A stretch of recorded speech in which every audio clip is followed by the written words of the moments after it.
Okay, planning board, we are live. We are recording. Phone lines will remain off. Go for it.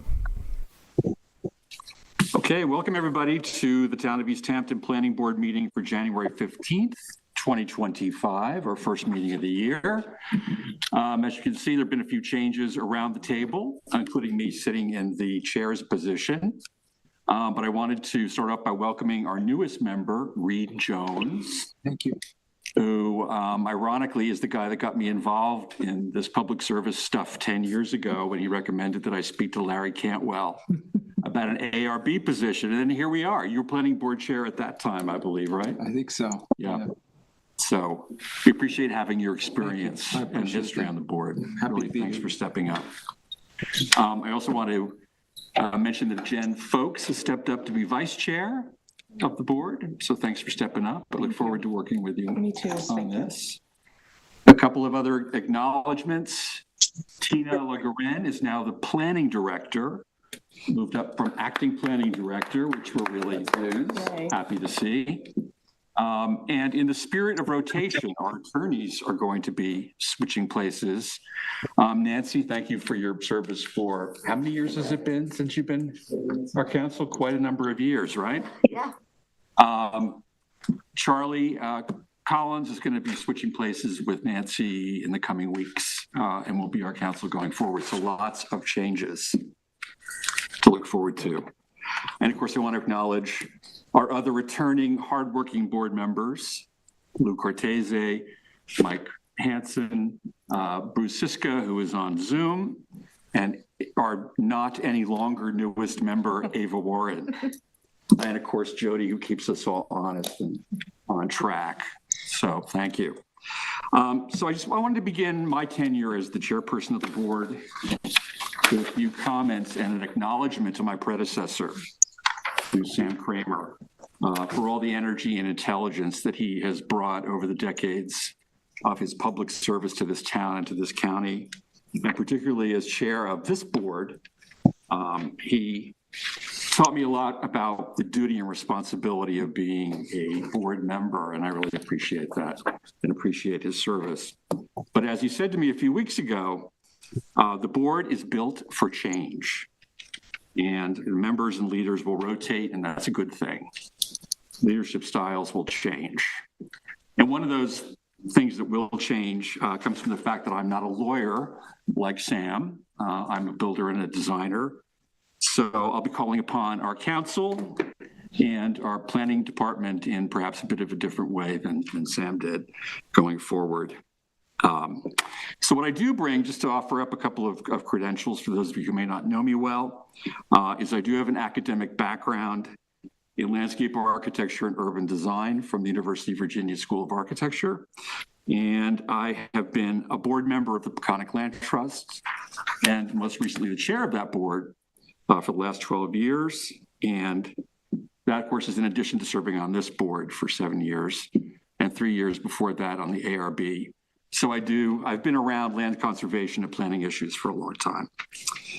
I just wanted to say too, that at the core of the work that we do here, it's clear to me that maintaining the rural character of this town that we love so much the rural character and a healthy environment is really the core principle that I operate from.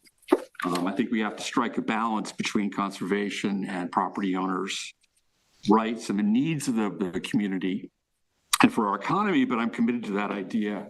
And in service to that, it's also important to note that I'm committed to maintaining the independence and autonomy of this board going forward. So just a few comments about what to expect going forward. We have some very challenging work to do as a team. So thanks for indulging me in that. All right, so we have 4 matters on for work session tonight, and we have 2 for our regular meeting, so we should get started. Our first matter is an update on the Senior Center. There have been a number of significant milestones that we've passed since we last reviewed this project as a board many months ago. So I've asked Tina to put together a presentation on what has transpired over the life of the project. and including a timeline of where this, the work that's been done on this project over the course of many years. So Tina, if you would. Thank you, Ed. Good evening, everybody. Tina from the Planning Department. So we wanted to take the opportunity to update the Planning Board on activities associated with the Senior Center since the project was last seen by the Planning Board in June of 2023. The site plan will be coming back to the board for comments in the future, and we figured to have this background would be a really good foundation for those discussions. The next few slides are going to review some of the timelines and milestones that have occurred for the project as it's progressed in its different realms: outreach, SECRA, and the Monroe balancing test. And after I go through that, I will take you through a very high-level review of some of the substantive analyses that have occurred associated with those different project activities.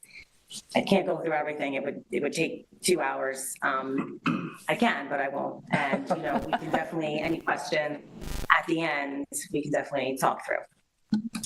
So this slide just put some background information regarding the design process. This all happened, or a lot of it did, before the Planning Board saw the project in June of 2023, but it is just to provide the context for the type of outreach that was conducted in order to inform the design process that was undertaken. You'll see here that there's a variety of strategies that were used to facilitate public engagement, meetings, tours, surveys, and that's the appropriate way to kind of make sure you get participation from different folks. Some may be more comfortable participating in one venue versus another. So this just provides some highlights of like how the project design progressed. I do want everybody to know that there is a webpage devoted to the Senior Center where more public documents are available regarding some of the things I'm going to talk about here tonight. And this does provide a more comprehensive listing of the types of activities, the design as it's progressed, the discussions with the town board. So that's an available resource, and the website address is right on this presentation here. Regarding the State Environmental Quality Review, or SECRA process, the SECRA process has been progressing since December 2023. As a type 1 action under SECRA, the long form and a coordinated review were both utilized to conduct the environmental review. As you can see, the SECRA process included many technical studies during that year-long period. There were traffic impact studies, stormwater and wastewater analyses, archaeological reports, a biological impact assessment. So there were several detailed environmental analyses, as well as technical and architectural environmental designs that went into informing the SECRA process. So the sum of those parts are that SECRA has been complied with, both in terms of the procedural and substantive requirements of the law. And the project has provided a high level of environmental protection for the site where it will be located, as I'll give you the overview of as we progress. Regarding the Monroe process, the Monroe process was also conducted over a year of time. The 9-point Monroe balancing test, as it's referred to, was established via case law, and it is a framework whereby public entities can immune themselves from local zoning requirements for specific types of projects. As you can see here, there were public discussions on several occasions regarding the substance of the Monroe balancing test, and it was concluded in December of 2024. And I will talk a little bit more about what that involves later.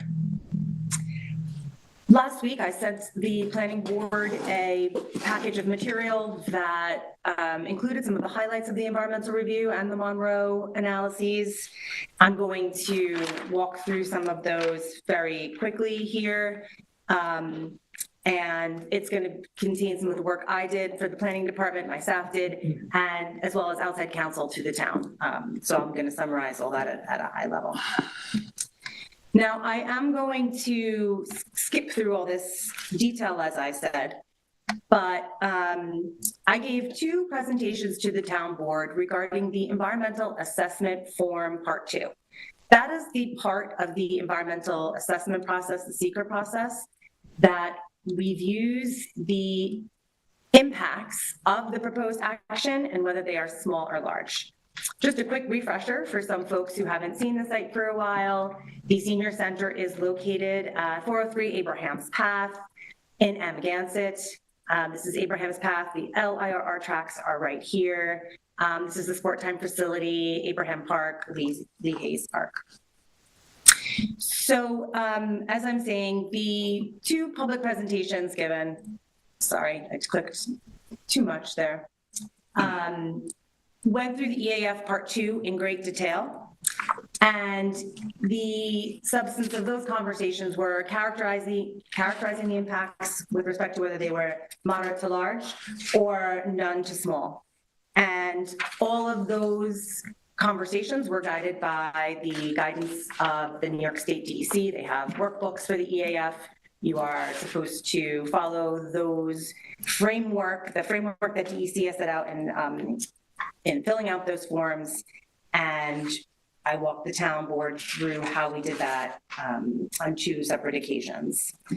To highlight some of the information that was discussed in those, some kind of the big picture environmental analyses of the project. So with respect to the impacts on land, the first category really looks at the physical disturbance associated with the proposed project. And this was actually the only category where moderate to large impacts were noted. You do have to check moderate to large when numerical thresholds and the impact assessment criteria categories are exceeded. And for 2 of the categories on land, they were exceeded. And that was with respect to the length of the construction period, as well as construction on slopes 15% or greater. For both of those, they were adequately addressed via controls built into the project. Specifically, a stormwater pollution prevention plan has been prepared by LKMA licensed engineers who have provided adequate erosion and sedimentation controls and post-construction stormwater controls in order to ensure minimization of stormwater concerns. And the construction phasing is necessary due to the presence of the northern long-eared bat. I'll talk more about that later. But the phasing plan prohibits construction during sensitive times of the bat's life cycle and only allows clearing during the winter cycle per DEC's guidance with respect to when an incidental take permit is not required. Moving along. Those were the only moderate to large impacts. So with respect to surface water, groundwater, sanitary wastewater management, I mentioned the SWIP. The stormwater management system is designed to do a 3-inch storm event that is in excess of what the town code requires, again, providing a higher level of environmental support. The IA system is going to be installed. The proposed flow is less than the allowable density flow on the site, which is appropriate. There's no variances or anything else like that needed. Clicking through the northern long-eared bat, this was an area where we did actually perform technical analyses with the help of qualified environmental biologists who conducted a site visit to determine whether or not incidental take might be triggered by the project. We also coordinated with New York State DEC and the U.S. Fish and Wildlife Service regarding the northern long-eared bat potential presence. DEC signed off and said that there was no permit required as long as we adhered to the clearing window. The U.S. Fish and Wildlife Service had suggested that we do an internal review to ensure that there'd be no impacts. And that's why we did the biological assessment. There were no impacts identified. And there was a second presentation that is later in the package. They changed their guidance midstream of us doing this environmental review. And once they issued the changed guidance, we then again had the qualified biologist go look at the changed guidance and make sure that that didn't change any of the conclusions, and it did not. Turned out our protections proposed were stricter than what the U.S. Fish and Wildlife Service would prescribe. So that issue was thoroughly analyzed and carefully addressed. Regarding remainder, there's no aesthetics, not really viewable from the main roads. There was a traffic impact study done with a level of service analysis that concluded no impacts to level of service would be occurring. There was a noise analysis done to ensure that the emergency generator noise levels were not inappropriate and inconsistent with the noise code. There is an assertion that the project is consistent with the comprehensive plan, an important consideration. And then I mentioned the archaeological study, but I cruised through that. So that was the impact assessment that was discussed on October 15th. And then there was a second follow-up presentation in November that really focused on that, just to confirm that the changed guidance didn't change the conclusions. In the package I provided to you guys, the EAF form was included. For some reason, the check marks disappeared in the public version. I will repost that online, but the one I sent the board did have the check marks included. Then the negative declaration was issued in November 19th. The negative declaration, again, was adopted via resolution by the town board and really summarized all the impact analyses and concluded that there was no potential significant adverse impacts on the environment. On to Monroe. As I mentioned earlier, case law has resulted in the Monroe balancing test being a tool for local governments that recognizes that municipal entities or actions proposed by those entities may be exempt from zoning. There's a 9-factor test that a project must analyze in order to determine whether or not the balancing is an appropriate course of action. And here's the 9 factors that is involved. So in December, the town board did adopt a resolution that went through each of these in detail, as is appropriate when an entity is going to make a decision like this. They are required to do the balancing test, and the findings are all in the resolution issued in December. So just to give a quick overview of those. Regarding 1, 2, and 3 really cover the nature and scope of the action, the authority of the entity proposing it, and the kind of functions involved, right? The town board is an entity that has the authority to do this, and this is a public use project. So these are the types of projects that the test is intended to look at.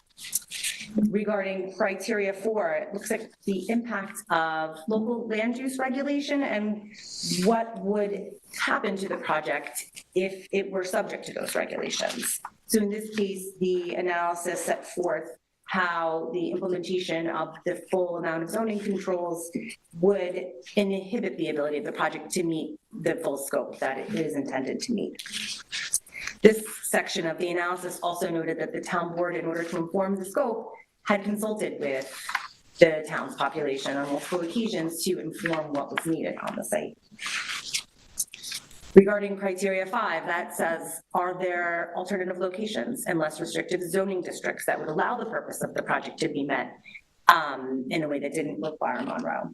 The analysis here goes through that there were alternate sites looked at, but they were not the size, and including the existing center of the senior center, which is quite constrained in terms of size and is not a central location like the other facility were. So there were some siting criteria that the town board wanted to achieve: central location, ample size, close to public transportation. Those are kind of hard to find in this town.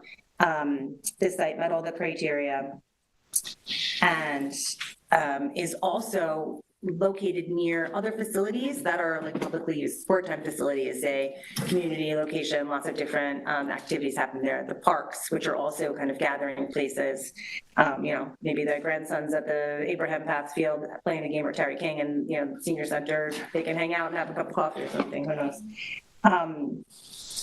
Regarding item 6, the impact of local interests, 6, 7, and 8 just combined, the impact of local interests, alternative methods for providing the service, and the extent of public interest to be served, right? So there's really no alternative to providing a senior center than building one, right? So this is just sums up that it's a needed function, it's consistent with the comprehensive plan, and the need is growing, right? Based on the demographic studies that the town has performed. And it will also be, just to remind everybody, because I think we forget a lot, it will also be the Office of Human Services. We have a Human Services Department that their offices are also dilapidated and constrained. They need a place to function. They perform a huge amount of services to the town. And then item 9 is regarding public participation and intergovernmental participation. And the Monroe analysis does say that the planning board will have another chance to comment, as will the ARB. And again, that a lot of participation has already been encouraged. So that concludes my very, very quick, I hope it was quick enough, overview. Just to sum it up, I hope it's clear how much work has done into this. And, you know, the planning department has conducted the environmental analysis, working with the town's engineers and architects. We've applied the same standard of care that we would to any other project to this one. So the work was thoroughly done and in accordance with professional guidelines and accepted practices in SECRA. I'm happy to answer any questions.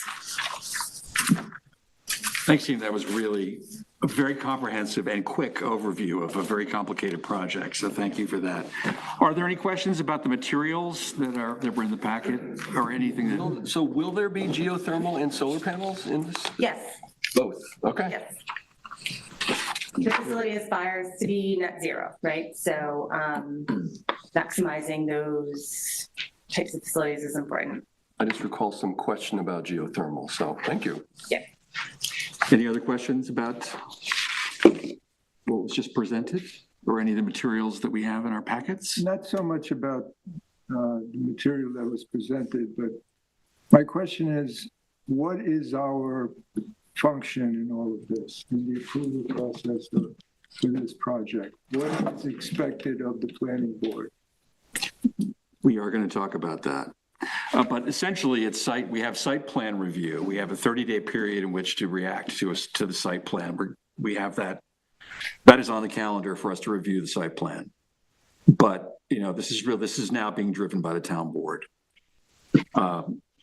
So when you say Bottom line. we're going to review the site plan, we're going to review the site plan like we would for any other site plan that comes in front of us, except that whatever comments we come up with will simply just be forwarded to the town board for their consideration. Essentially, yes, that's right. Yeah. You know, we are advisory to them on this, you know, particularly since they've applied this Monroe balancing test, they are kind of exempt from any zoning considerations. Right. They don't need site plan approval, but they still want the planning board to comment on the plan. And when it's ready, it will come back and you guys can review it. I mean, I guess similar to a zoning code change, you know, like you'll have a discussion and we'll send formal written comments to the board for their consideration and they'll think about how to address them. Okay. Thank you. Any other questions for Tina? Okay. So yeah, no, I think it's pretty clear that this was a very thorough process, right? There, you know, going back to 2022 and even before that, you know, there have been listening sessions, tours, public hearings. There's been, you know, all sorts of opportunities for input along the way. And this was brought to us actually for a kind of preliminary site review in 2023. We actually had reasonably positive things to say about it at that point. That was before, however, the town board became lead agency, right, which sort of changed the dynamic a little bit. But nonetheless, once they did become lead agency, all the things that Tina just described happened, you know. EAF, the biological review by the outside consultants on the long-eared bat situation, you know, all of the thorough review that the planning department did on environmental impacts. And I think you know, it's clear from your having written a negative declaration for the town board that the impacts can be and will be minimized in the plan going forward. So I think, you know, a thorough job was really done by the town board. I just want to be clear, though, that my feelings about this are that we could have added a lot to this process, if we had been involved in this in a different way and from an earlier point in the design process. I think there's a lot that we could have offered up. And we did, in fact, as everyone knows, challenge the lead agency bid by the town board with the DEC. The DEC decided on the town board's behalf in that matter. But the work that Tina described went on, after that, obviously, and has concluded with this negative declaration. The second thing that Tina talked about in terms of, actions the town board took was this Monroe balancing test, right? And, thanks for going through the 9 points and, how each of them was addressed by the balancing test. I think, I do think that in many ways, the town's adopting that it does diminish to some degree our standing as a board, and I really would have preferred that this not happen, but it did. And having done a little bit of homework on this, it's very clear to me that any kind of action that we might take in Article 78, for example, to challenge that our chances of prevailing in such a matter are pretty much nil. And I have that on good authority. So I'm bringing this up, of course, because this has been suggested that this is something that we might do by Sam, and it's in the minutes actually from our December 18th meeting that was brought up, and other people in the community also seem to sort of support this idea. But it's my own opinion. I want to go around the table and hear what everyone else has to say about this. But my feeling is that, given that our chances of prevailing are slim, it seems like a pointless exercise. I know that some people who were promoting this idea may not thinking that winning this is really the point so much, but I think most people in this town would find this to be kind of a waste of time and taxpayer money moving forward. And frankly, even if we were somehow to prevail, the role that we would have, going forward is very unclear, right? And it doesn't really comport with the purview of this board particularly. So it's pretty clear to me that it's not something that we should pursue. And continue to move along quickly and devote our time and energy to other matters. We have several very important and significant applications coming up this year, and I think it's a better use of our time to move ahead that way. But I do want to hear from everyone else on the board their feelings about this, because I think we need to close out that question. Jen, we'll start with you. So thank you. First of all, thank you, Tina. I agree with Ed that, having done a little bit of research on Article 78 proceedings, I don't think that, for lack of a better word, I don't think we'd be successful in challenging. Personally, I don't feel that we should be challenging the town board. I do think that this action and this project is well within their purview as the town board, considering that it is, kind of a municipal use. And they did have every right to use this Monroe balancing formula to decide it. While I do think that it would have been wonderful if we did have some more input on the actual planning process, I think that the town has done due diligence, has worked very hard with the planning department, and I don't see any reason to, consider any sort of challenge to the town's authority on this one. Thanks, Jen. Mike? So I appreciate Sam Kramer's efforts to signify, present the independence and autonomy of this board, as you have also done just a moment ago. Go ahead. That's important. I've said all along, if there had been an application in front of us that had the work that the senior center had put together, I would be jumping for joy. There's so much work that's already been done in this project, and this is the town board's baby. Thanks, Michael.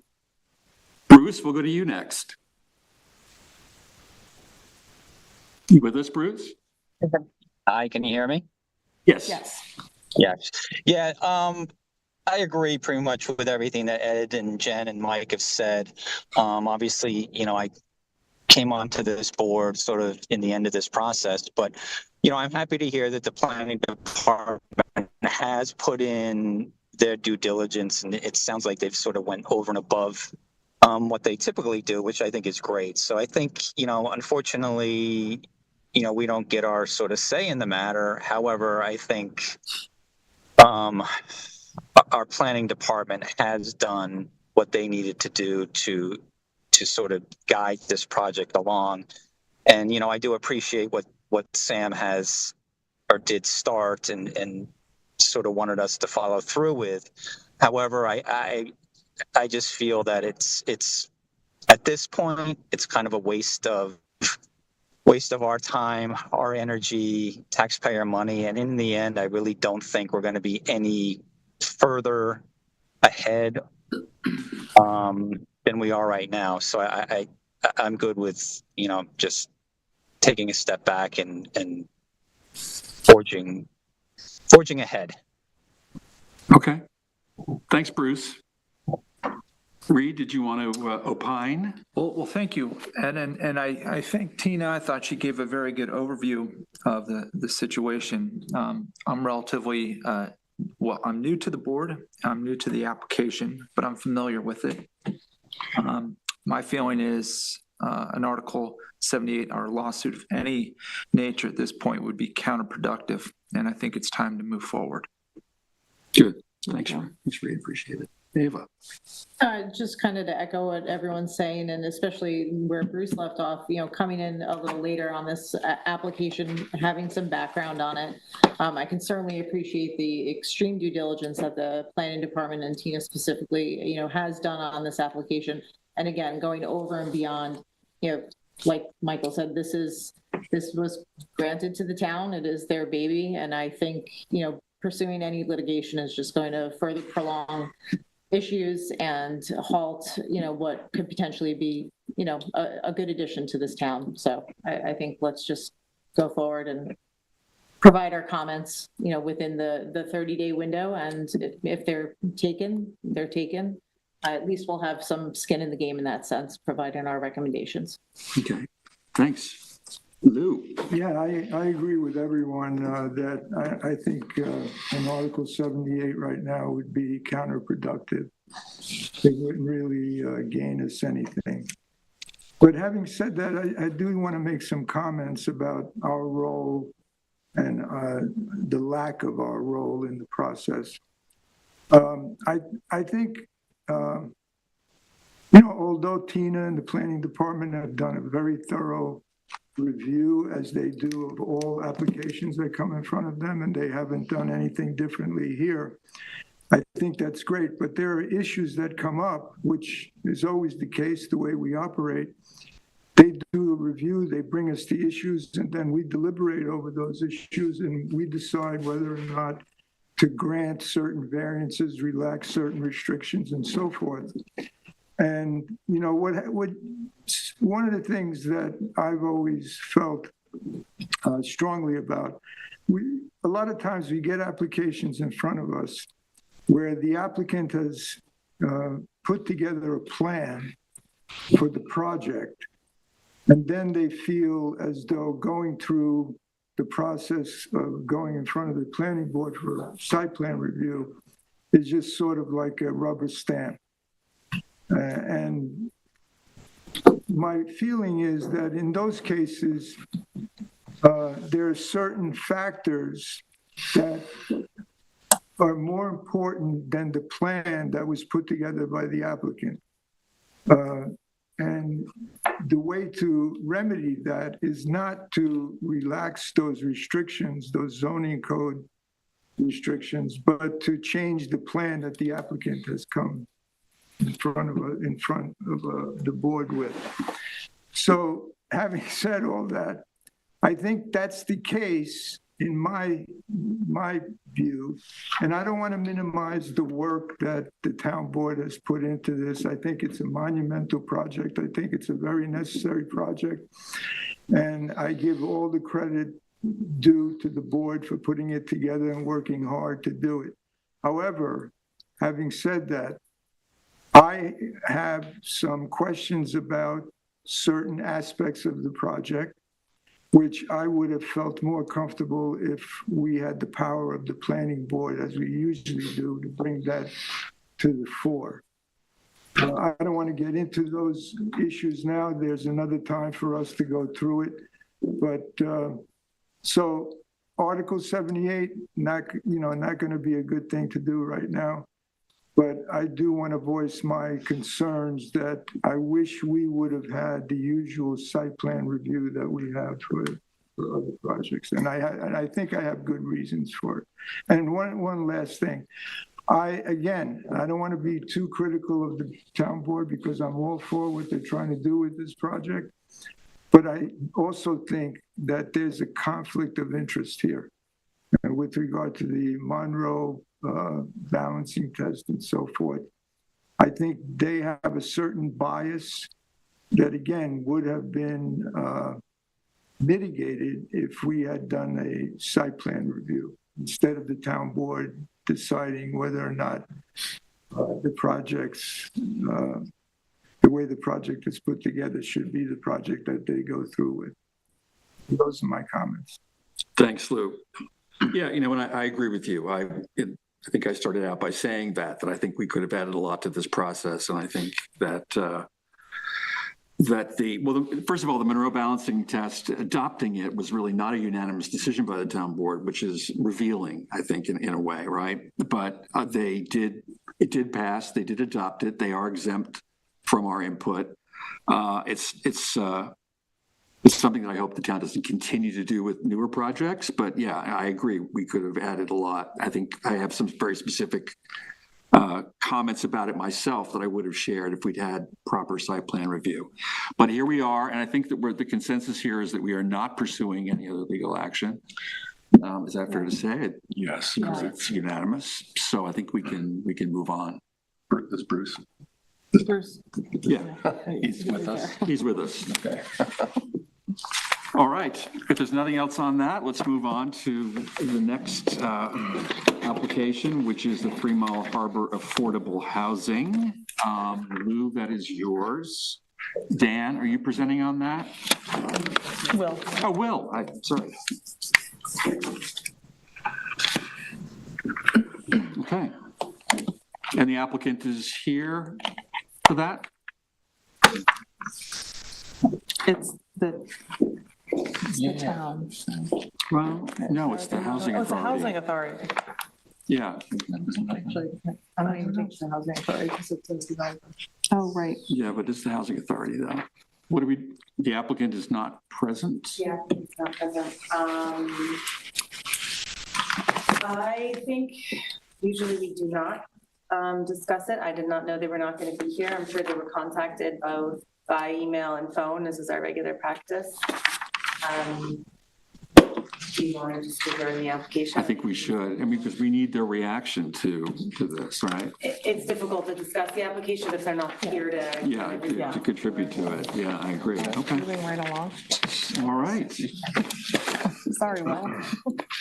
All right, in that case, we'll move. Yeah. Right. All right. Thanks for coming, Will. We'll move on to 267 Acabonic. Jen, that's yours. Dan, you are going to present this time, right? Yes. Okay. All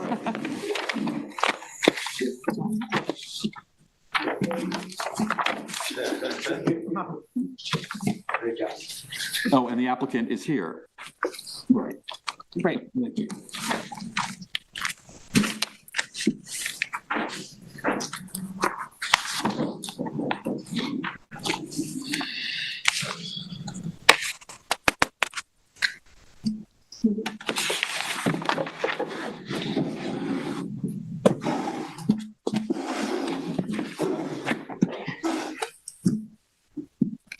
All good? All right, well, good evening, Mr. Chairman and Planning Board, and happy New Year, first meeting of the year. So this is a application, follow-up review of an application to subdivide approximately 1.2 acre lot on Acabonic Road into 2 individual lots, one of which is approximately 28,000 square feet in size, and the other which is approximately 24,000 square feet in size. The site is currently approved with single-family residence, attached shed, septic system, and a driveway, which all appear to have been approved for the most recent certificate of occupancy, except for a few minor structures, which are discussed later in the memo. As a reminder, the site is zoned as B residence. It's located within the Pine Barrens and South Fork Special Groundwater Protection Area, which are two separate designated groundwater and natural resources protection areas. Additionally, it does not appear to be related to a previous subdivision and is considered partially cleared natural vegetation per the town records. So given that this is a, I'm doing the second round of plans here. For the later reviews of the application, there were several comments that were issued to the applicant during the previous review. We found, for the most part, the applicants have primarily responded to most of these comments that are previously issued, and there's more, just a few smaller minor things that we're going to kind of discuss tonight for the application. Before diving into those, though, we first wanted to bring back the reminder that this is an unlisted action pursuant to Seeker in Chapter 120 of the Town Code. We previously indicated that a short form EAF Part 1 was going to be required for review, and this has since been recently submitted to the board. While we reviewed this, we did notice several corrections on it that should be added and are kind of described throughout the memo. But generally speaking, once these corrections are in, before get to that part. So generally speaking, we're recommending that the planning board declare the agency initiate court review with the involved interested agencies for this application. Ultimately, we're going to, before the transmittal can be sent, though, thus we do require that corrected EAF Part 1 to be submitted, which again, that's how I got the memo. The agencies coordinating with their Suffolk County Department of Services, New York State Department of Environmental Conservation, and the East Hampton Town Board. And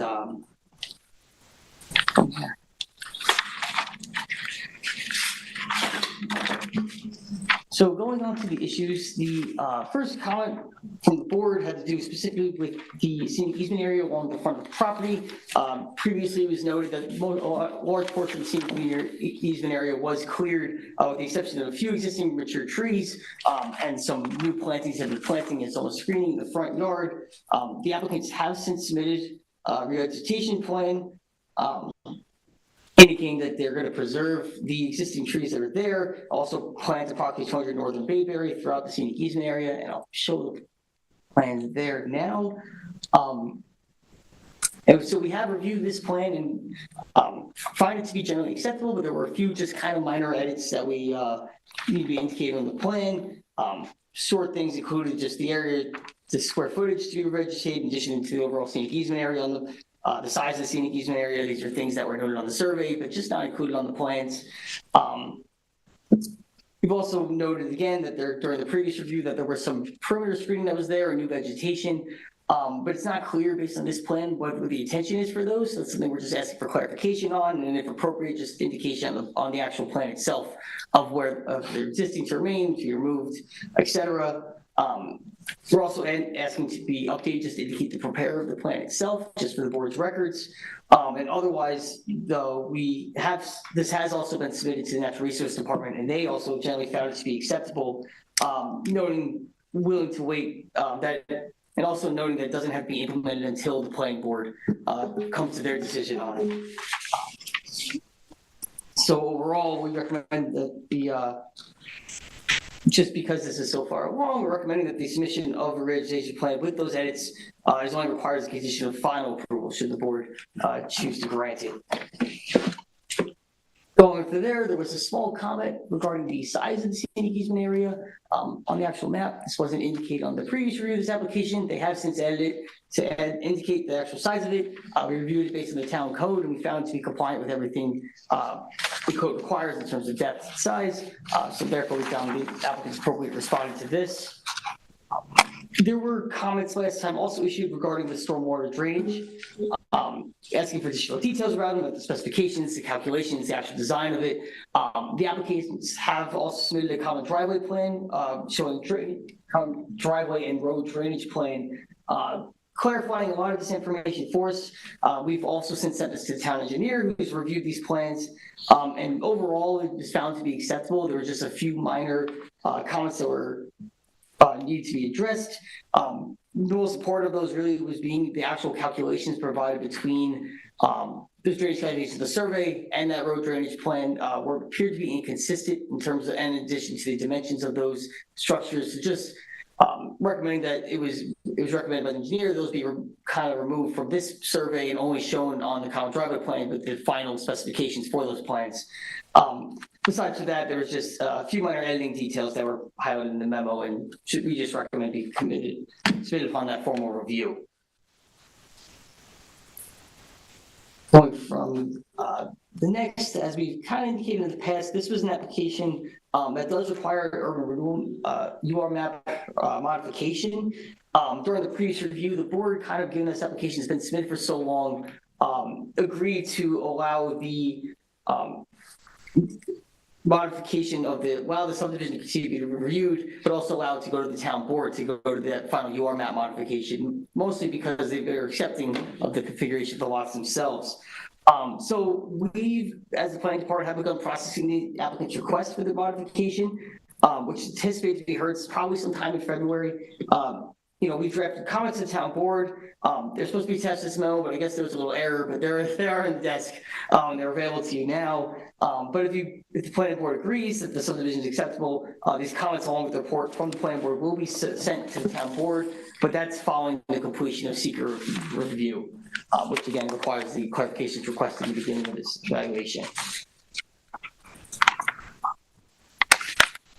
From there, in addition to those drainage calculations requested earlier, there's also clarification requested regarding the common driveway plan. There was a little bit debated about the access during the last time, but ultimately the board agreed that common driveway should be provided off of Acabonic Road.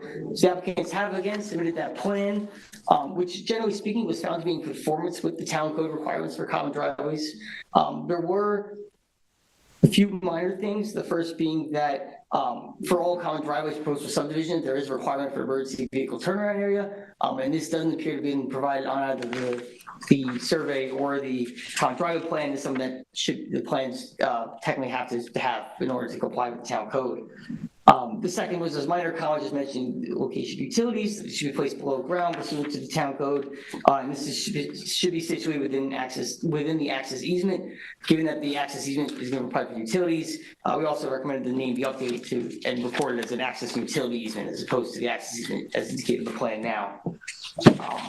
Outside of the board's past comments, there's just a minor comment regarding the existing structures.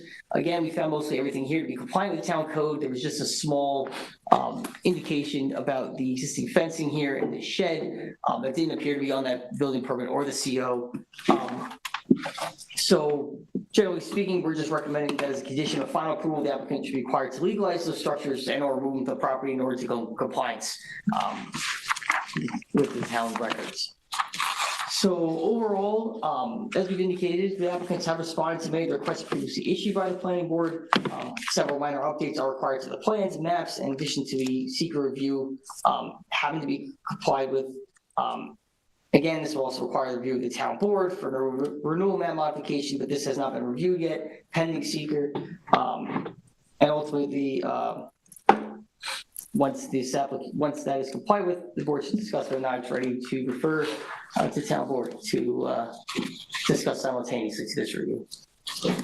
Okay, thank you, Dan. Very thorough. Does the applicant wish to be heard? That's not it. Okay. All right. Fair enough. Thank you. Jen? Thank you. Thank you, Dan, for the very thorough briefing.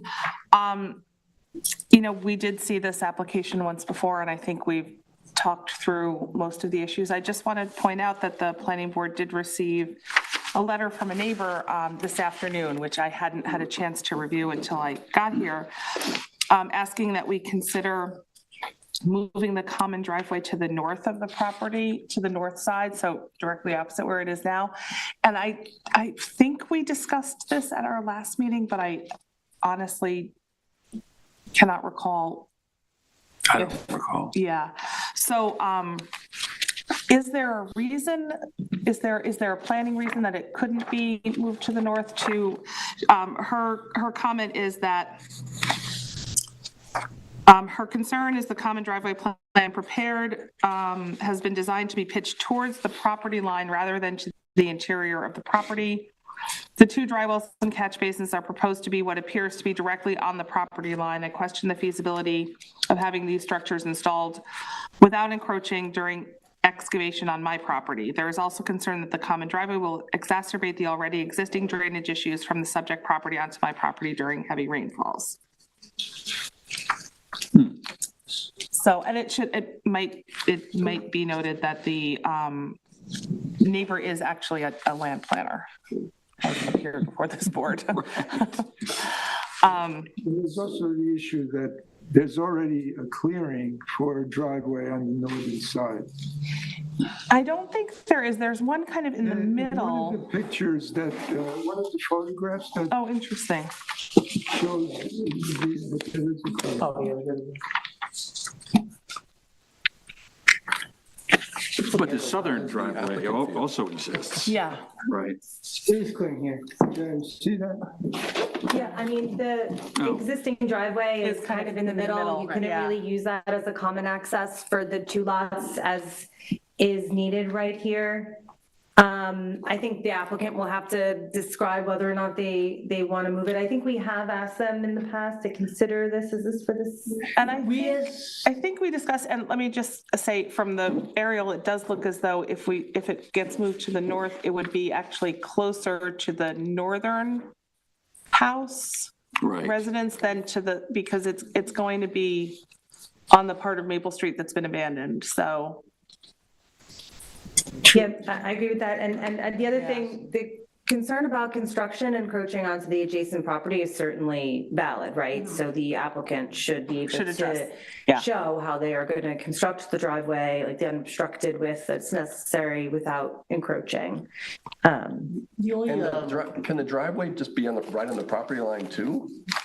There are no setbacks for driveways. So it could Yeah. be right to the northern property, yeah. Either one, yeah. Yeah. I just want to add one quick thing. So there is, and we talked probably a little bit about this earlier, there is a scenic easement recorded on this property that was already existing. Yes. One of the concerns is potentially the overlap between the scenic easement and the access driveway.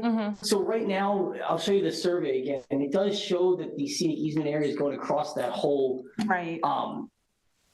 area. Front, yeah. Exactly, and then that they potentially would be overlapping easements with this.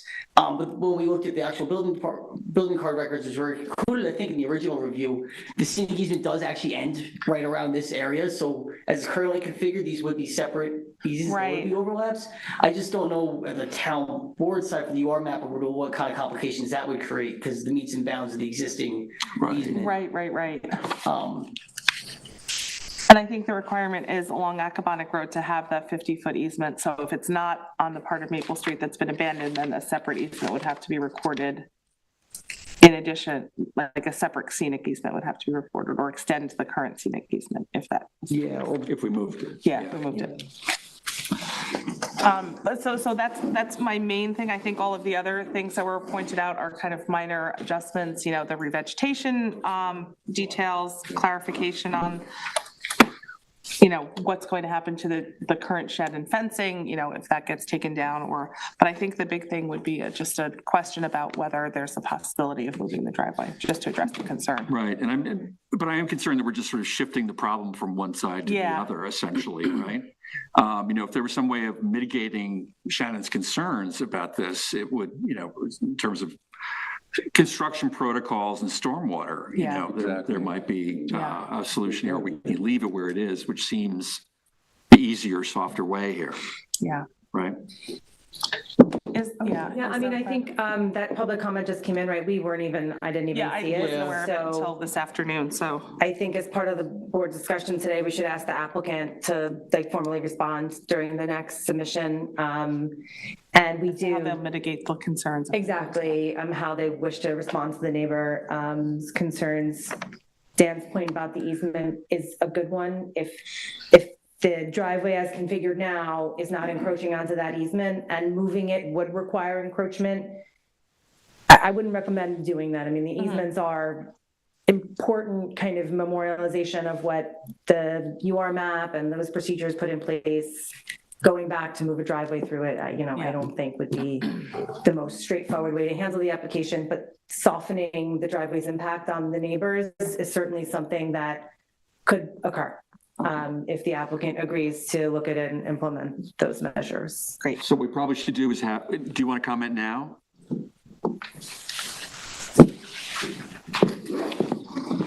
Can we have your name, spell your last name, please, and your address? Elliot Fisher, Fisher, and for Tarbin Lester, through the applicant. So, I mean, we could definitely consider, looking into mitigating how much the driveway will affect the neighbor, but it seems like they're really only going to be, there's really only that front part, the first 100 feet or so, that have both sides of the Maple Drive abandoned. Right. Right. So the back part of Maple Drive is still half of the other side isn't abandoned yet. So really, it seems like it would probably be best to keep it on this side. Moving it up there then would be directly on the neighbor's property line versus down here, you still have a 20-foot strip that is not abandoned yet. Yeah. Right. Agreed. I think, though, the letter writer has sort of a valid concern, though, about stormwater runoff and construction, problems during construction. So I think you need to come back, maybe discuss this with the planning department, how you might suggest mitigating those things. So in the next round, we can have a better solution. Okay. Any other comments or thoughts? No. All right. Thank you. Thank you so much. Okay. So let's go to the questions. First, should the applicant revise the short form environmental assessment form, EAF, as indicated by the planning department, and prepare it by utilizing the New York State Department of Environmental Conservation's EAF mapper? Yes. Yes, okay. Does the planning board wish to declare lead agency status and initiate the coordinated review with involved agencies? Yes. Yes. Chris, do you want to do that? Do you want to make a motion to declare lead agency? I make a motion to declare lead agency. I'll second. All right, all in favor? Here. Let's do it. Aye. Are we all down with that? Okay. Six. Bruce isn't here. Yeah, I don't know. I think Bruce may have left after the first. Member Siska has left, yes. Okay, so All right, there we go. Unanimous. 6. Does the planning board wish to require the minor updates to the re-veg plan as indicated by the planning department as a condition of approval? yes. Should the applicant revise the submitted plans with respect to stormwater drainage and management as indicated by the town consulting engineer in their review of the projects? Yes. Yes. Does the planning board agree that the UR map modification is ready for referral to the town board once SECRA is complied with? Yeah, and that's sort of in Yes. process, right?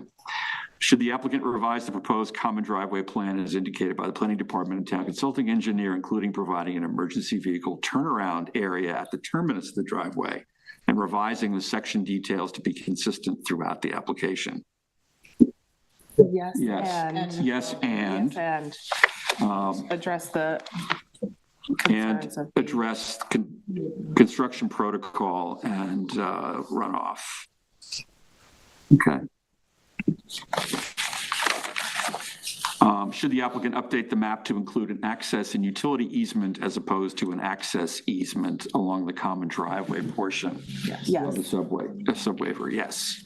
Does the planning board wish to require the applicant to legalize and or remove the existing shed and fencing on the proposed lot 1 as a condition of approval? Yes. All right. Have they said they're gonna move it? And or legalize. No, but has the applicant, I'm just curious, are you gonna remove the shed or leave it? Hopefully they're going to say yes. Legalize or. You're going to do one or the other. Either or, yeah. Whichever the owner decides she wants to do, which in this case seems probably, hey, either or, just leave it at that. Okay. That's where we're at. All right, thanks. Thank you. Okay, so we're moving on to 552 Westlake Car Charging Station. And Michael is pinch hitting for Bruce. And Dan, this is you again, right? Yep. Okay. Dan, the applicant, is here.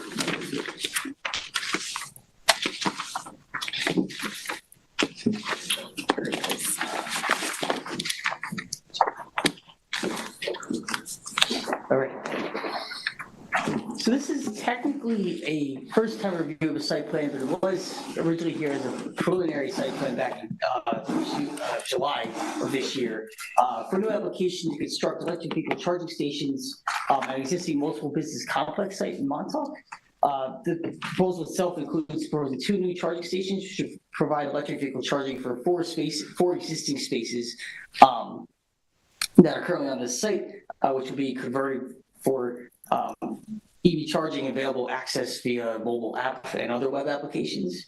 The site itself is located at Westlake Drive in Montauk. It's zoned as CV Central Business, located within a New York State scenic area of statewide significance. The site itself doesn't appear to be related to previous subdivision. It's considered been fully cleared of natural vegetation per the town records. Generally speaking, regarding the structure here, a site plan special permit was granted back in September of 2002 for the construction of the 2-story multi-business complex. It includes 3 retail spaces and an accessory apartment space. A CO was granted for all these structures, which also includes the existing asphalt parking area where the new EV charging stations are proposed. There is a question about a few minor accessory structures which described more throughout the memo. So diving into the review of this application, and I'll begin pulling up the plans themselves. So as I mentioned, this was something that was reviewed as a preliminary site plan application back in July of 2024. The planning board at that time issued several comments that are typically required for the formal site plan review process, including revisions about additional information, such as required by necessary elements of site plans, clarification of landscaping, lighting, and importantly, further details regarding the intended use of the proposed charging stations, which were not fully described in the previous review. The applicants have since submitted a lot of information, a detailed cover letter, and revised plans with backup documentation responding to many of those comments. However, there are a few items that we still noted were mentioned, not fully addressed, so those or some of those are repeated here, in addition to some new comments throughout the memo. So beginning everything off, in terms of secret review, this is a type 2 action pursuant to secret, chapter 20 of the town code. There's specific categories described throughout the memo, but ultimately it doesn't appear that any further secret review is required at this time. Regarding the project itself, so as I've mentioned, during the preliminary review, one of the primary discussion points was really understanding whether the proposed charging stations themselves were going to be used by the existing site users, meaning those currently using the existing retail spaces and apartment, or some other function that's not currently there. We've indicated in the past that if additional users were anticipated, issues such as parking, traffic, and general other considerations with development might be triggered, would be likely to be triggered with this application. So the applicants have included a very detailed narrative kind of describing the use, the development, kind of the overall intent of this project with their submission. We put a lot of bullets in the memo, just kind of giving some key points for this application. But obviously, I'll try to summarize it for you guys instead of going through all of those. But generally speaking, it's our understanding based on those comments that it's the applicant's intent to establish a publicly accessible charging station at 552 Westlake Drive. It would allow local community members to locate, travel to, and utilize each charging station via mobile app or other web applications. While they have indicated that in this memo that the chargers will predominantly be used by patrons at the store, the language of the narrative talk about its public accessibility, also comparing locations similar to a gas station indicates that the stations will be accessible to both existing site users and those traveling specifically there to use the EV charging stations. So this is something that's not, the town code doesn't currently contain a definition for, as like a defined use for electric vehicle charging. In light of this, we did, the planning department and with the attorney's office consulted with the chief building inspector for interpretation of whether or not this proposal would constitute new use being added to the site. It was building inspector's determination that if the site is anticipated to be used by anyone in the community as suggested in the cover letter, rather than just those who are currently anticipated to use the site for the existing uses there, installing and operating EV charging stations in this matter would would constitute a new use on the site.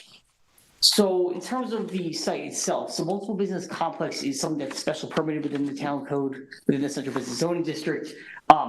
As you know, as you board is likely aware, there are certain parameters within special permits that allow them to either continue to exist, or if there's something called substantial expansion, whether or not a new special permit review would be required.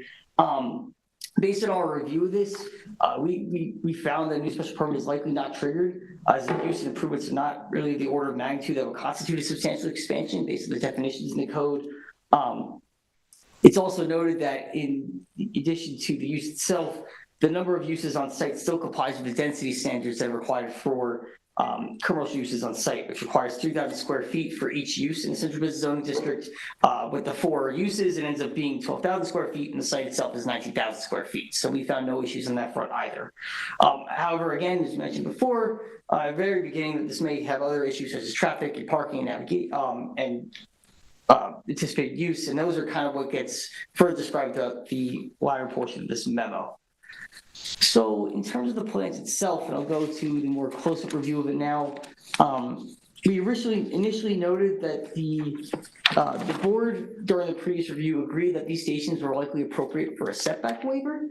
This decision is based on a section of town code which allows the planning board to waive accessory structure setbacks, essentially in the interest of good planning, based on what's being proposed.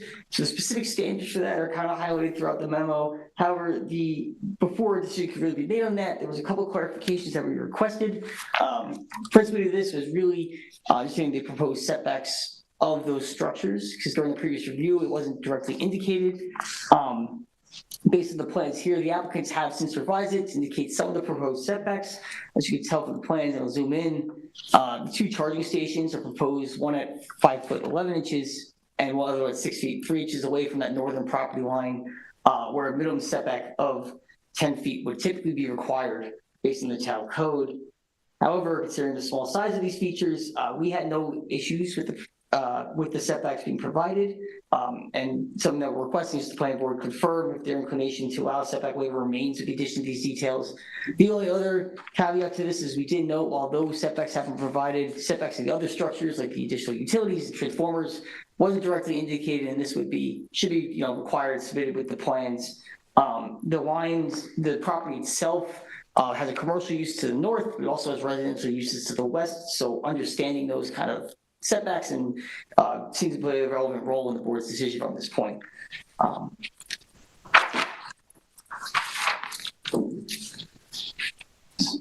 So outside of dimensions, there was a small little note about the existing structures on the property. So we previously indicated that the site substantially conforms to those previous site plan reviews. It was the original review back in 2002, and there was also an updated review for additional ADA compliance and drainage in 2005, and we found it to be substantially conformant to that. The only thing we noticed is that there's this concrete slab in the bottom quarter. It didn't appear to disappear building permits or COs at the time, so that's something you're asking for clarification if that was approved at some point. If not, ultimately, we're recommending that this is something that's included as part of this review and this site plan review process to help bring it into compliance.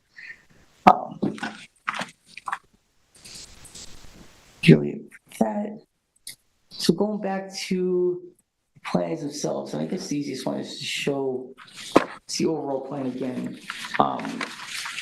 So the next comments have to do with kind of what are the biggest talking points we feel for this application, which is really the parking and navigation requirements.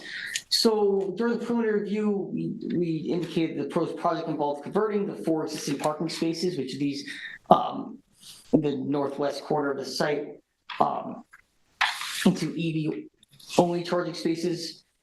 The existing number of spaces which are currently there is 20, is consistent with the original spaces approved as part of that original site plan from back in 2002.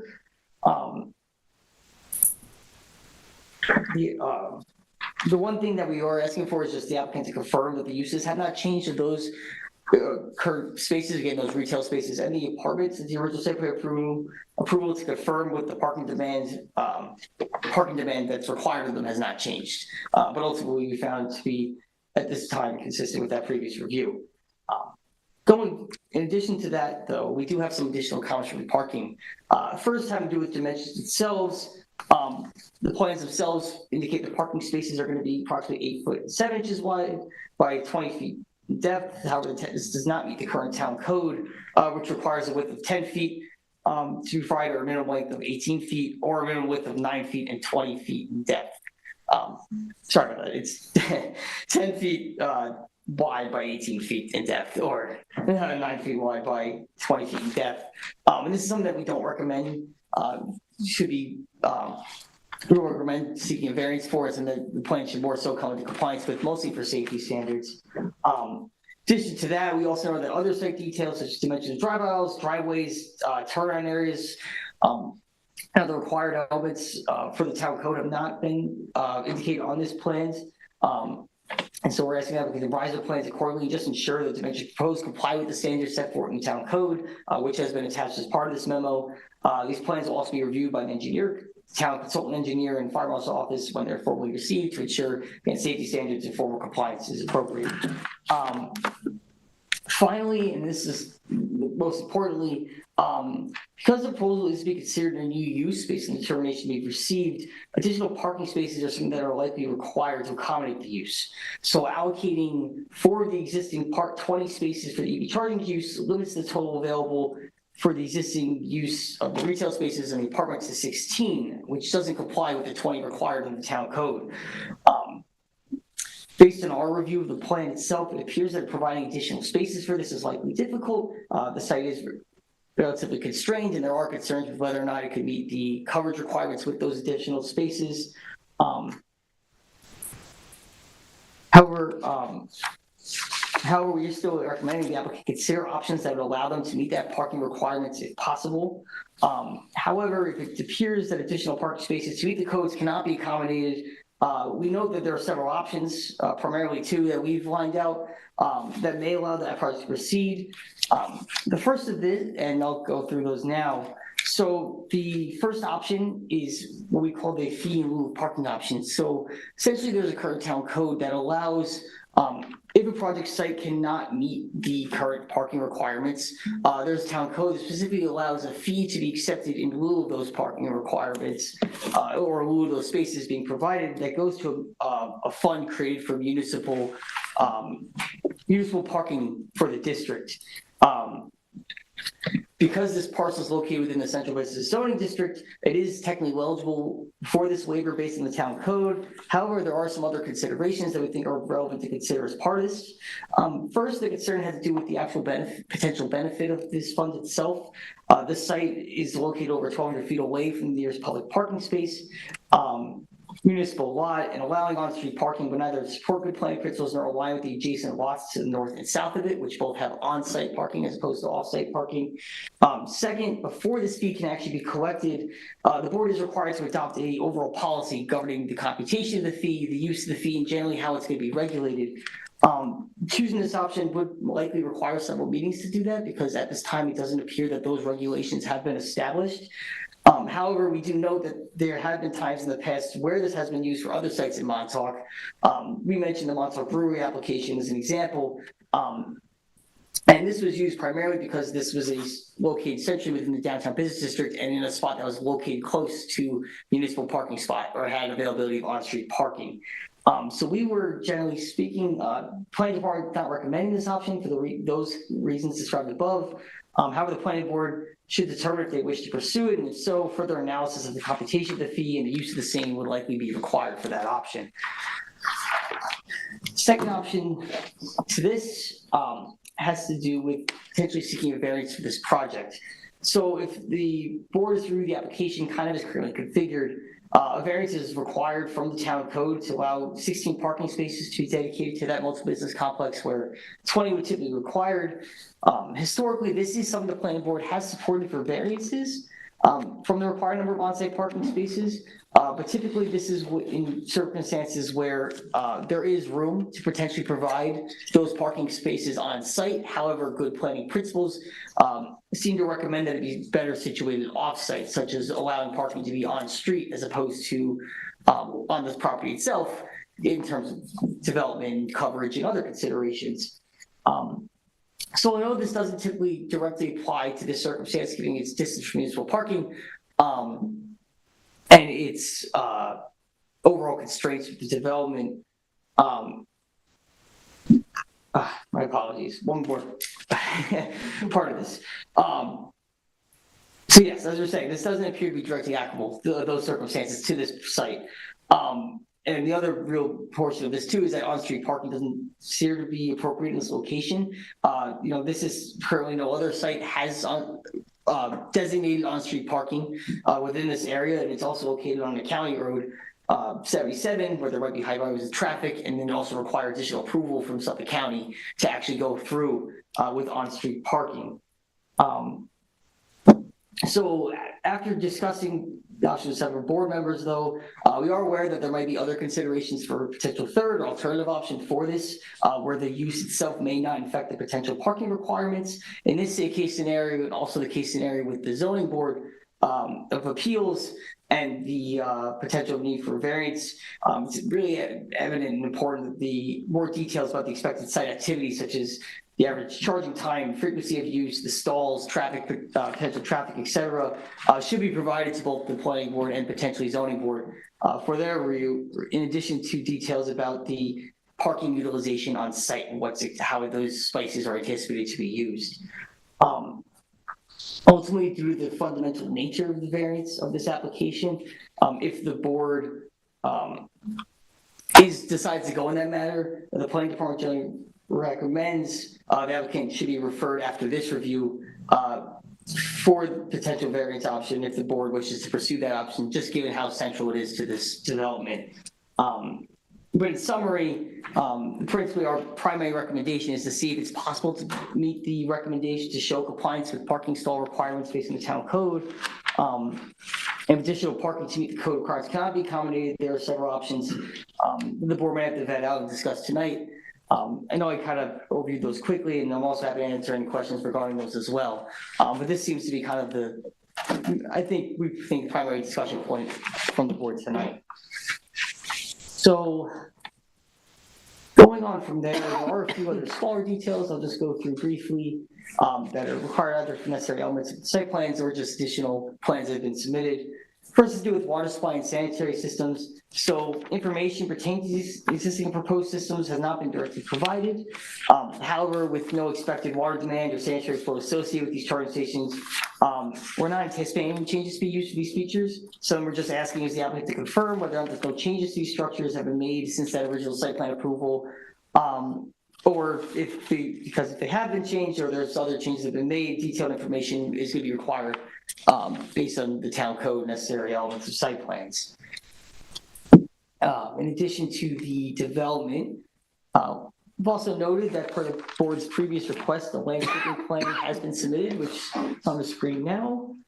This plan proposes to plant several green giant arborvitaes along the northern and western property lines of the site, which will likely screen the charging stations from the neighboring commercial property to this northern.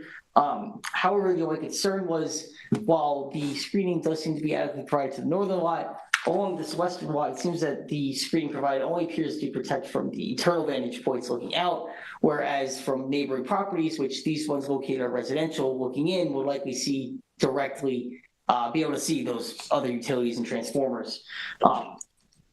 So generally, it was our recommendation to see if the additional screening could be added to these areas. In addition to this, there's also noted there was a few minor items for the revegetation plan itself that were required for the town, based on the planning board's typical requirements. I'll briefly run through these. So the plan here shows row plantings and alternative plant spacing, but does not indicate what approach should be followed, and something that should be specified on the plans. Additionally, it also, again, we've indicated only includes one species to be used. However, we just want the applicant to confirm whether or not this is the case or specify what other species may be utilized as part of this plan. And finally, we're just asking that the applicant specify the size and number and of the specimens to be planted on here, especially if there's others proposed to be used. Something should be included with the plans. Otherwise, there are other details provided, and those seem to be consistent with the town typical requirements. Now, in addition to landscaping, and here's just a few other vantage points so you guys can see, there was also a lighting plan submitted with this application. So as you can see, there's two new exterior fixtures proposed alongside the charging stations. between each of the charging stations. While some specifications for these fixtures have been provided and appear to align with the requirements of the town code, we also know that there are several other details that are required in order to ensure the proposed light meets the town code board policies. For example, we've indicated things such as mountain height, photographs, and the lumen maximums have been provided, but other things such as the color temperature and the light incidence foot candles does not appear evident throughout the submission. This is something that's typically required for a lighting plan to be submitted. Now, while we're not requiring the typical full comprehensive plan, we are requiring that this plan be revised to that the applicants review the planning board for the planning board specific guidelines for site lighting and the town general standards for site lighting, ensure that this can apply. Most importantly to this really has to be the actual property line illuminance calculation to make sure that there's no spillover onto adjacent properties, as that's prohibited in the town code. Finally, there were several elements, necessary elements of site plan, which we laid out throughout the evaluation or additional clarifications, details, items that are required. I won't get through all those now, but just if there's any questions about those, I'm always so happy to answer those. And finally, just in terms of some other reviews that are required, some that mentioned before, there's some that ARB review or Architecture Review Board review is required for this, in addition to planning board's review. And something that just, I guess, should be noted forthcoming as part of this.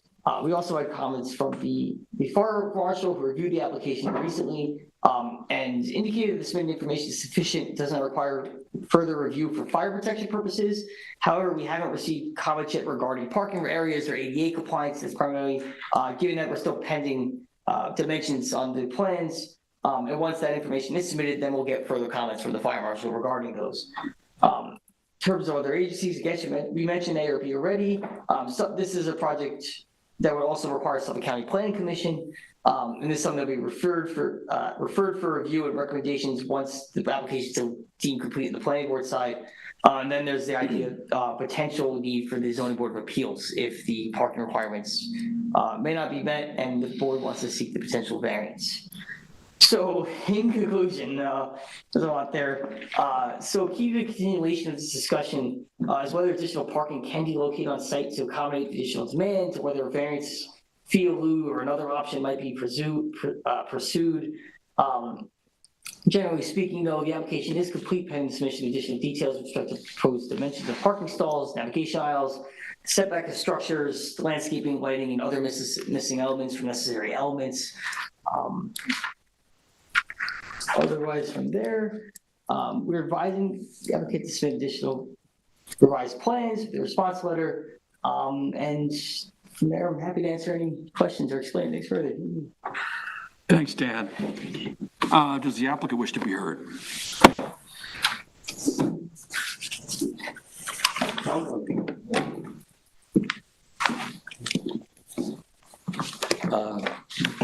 Nicholas Gasparo, Geneva Sparo, or Gasparo, from Wood Hollow Energy Group. So I think that, understood on all the notes and the additions to the site plans and the landscaping, and I think that we could conform to everything that you're looking for to get to the next step on that. I think the biggest question, right, is the parking spaces and how we understand them, which, is new for the board or East Hampton.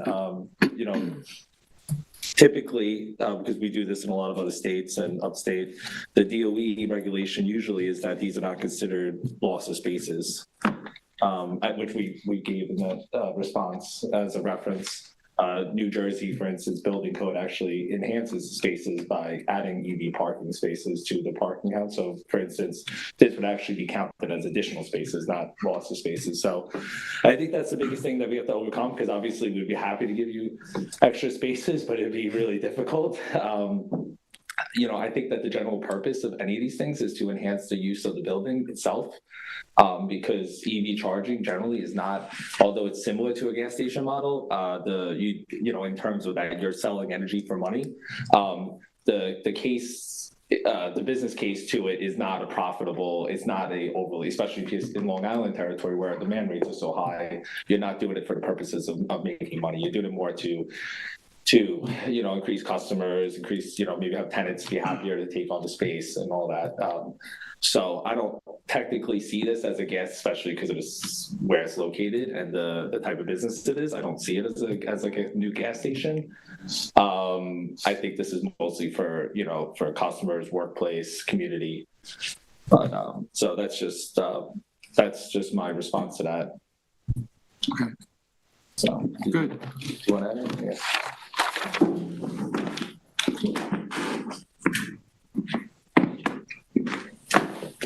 Evening, everyone. My name is Mark Ruscher, last name Ruescher. I'd like to thank you for this opportunity. I'd like to thank Tina too for communicating with me, helping me get through this. Speaking for the landscape portion of this, the landscape plan, we're open to using different variety of trees if necessary, obviously. Problem in East Hampton, obviously, is our biggest fear is deer. They eat everything. You can plant Mahoney aquafolia, come back the next day and the whole thing is gone like garden salad. So for those of you who don't know, aquafolia has spines like this long on it. They eat it when you're hungry and you're starving, you'll eat whatever you can find. Even though arborvitae are obviously not, they're still susceptible to be eaten, they do give a good barrier for light control, which that was one of the biggest things that we brought up at the last meeting was headlights, right? People are coming into this area and they're going to have headlights shining into the north and west exposure of these homes. So we thought that was something that could be dense enough to try to keep that up. And obviously for deer control, there's ways that we can spray it with adjutants or things like that, that they won't try to eat them. In regards to parking, I think the fee in lieu of is a really good idea. Instead of the variance way, there's really no way. I mean, we tried to manipulate this parking lot a couple of different ways. There's just no way to meet every other code without either pulling a variance or doing a lieu of. I agree with that 100% wholeheartedly. Something I'd like to bring up with the size of the parking spots and a lot of other zones that we're working in, especially like New York City and in other different areas of the state, they're considering electric vehicles compact cars. So they actually have different size spots. A lot of them are now 8 foot or even less in certain areas. I'm not saying I want to go less than 8.6 anyway. I feel like it's not feasible, but maybe there could be some kind of leniency on that. The other thing is we do have the room, however, to go back to the 9x20, I believe, on that side. Since we gave a barrier-free zone in front of the charger, I think we can manipulate that with the extra room that's by the building.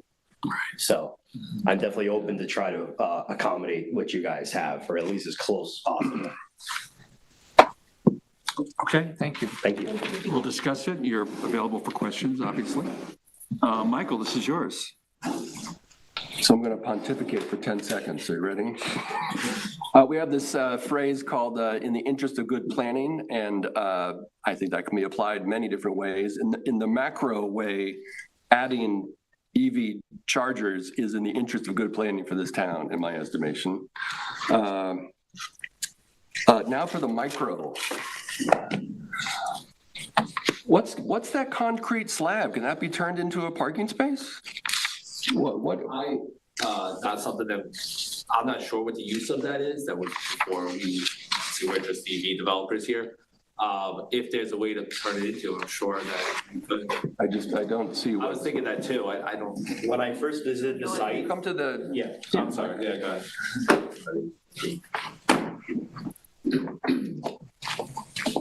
So when I first visited the site, when I first did the initial walkthrough with the engineers and the surveyors to survey the property, there was a boat park there, and it was the winter time. So I'm imagining that this landowner is keeping his boat there in the winter. I was there this morning and there was no boat, so. Okay. Just. That was last year. I'm not saying, I don't know currently, but that was last year. So these are rapid chargers? Yes. And how long does it take? I may have even asked this when you were here for the preliminary. Yeah. How long does it take to charge? It all depends on, that's hard to answer based on when are you pulling in? Are you pulling it with a half a battery? Are you pulling it with a quarter battery? How long do you really Totally care? empty battery. You have to Chevy figure, Bolt, if the empty person's battery. there, so they share, right? It's a load sharing system. So if there's nobody else there, that person can be full within an hour. You know, if there's all four charge being used, that person might be there for an hour and a half. It depends. So it load shares over all the kilowatts that are available on the system. So if I don't know about this charger, how do I find it?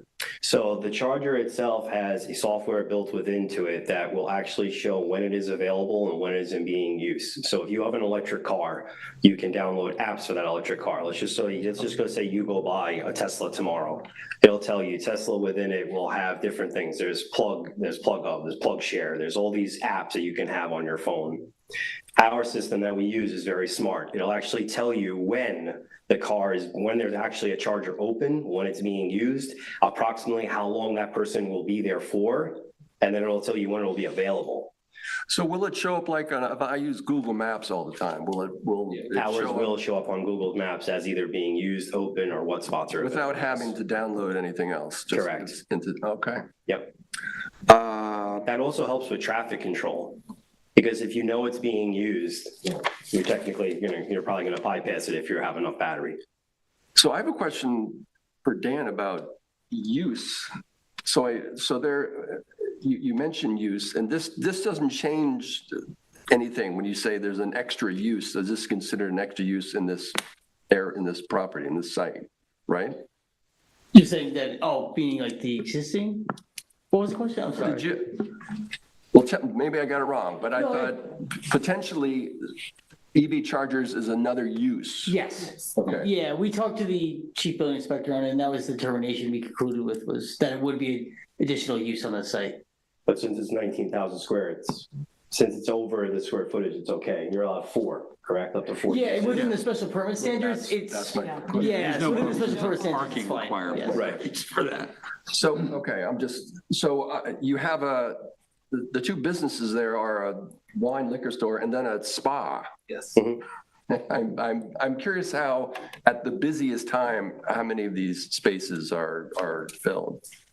I mean, the liquor store, I don't think people spend much more time than 10 to 15 minutes at a liquor store. Right. I mean, if you do, you're having one hell of a party. And I also wonder if folks even, if they're parked across the street and walk over to it rather than park in this thing.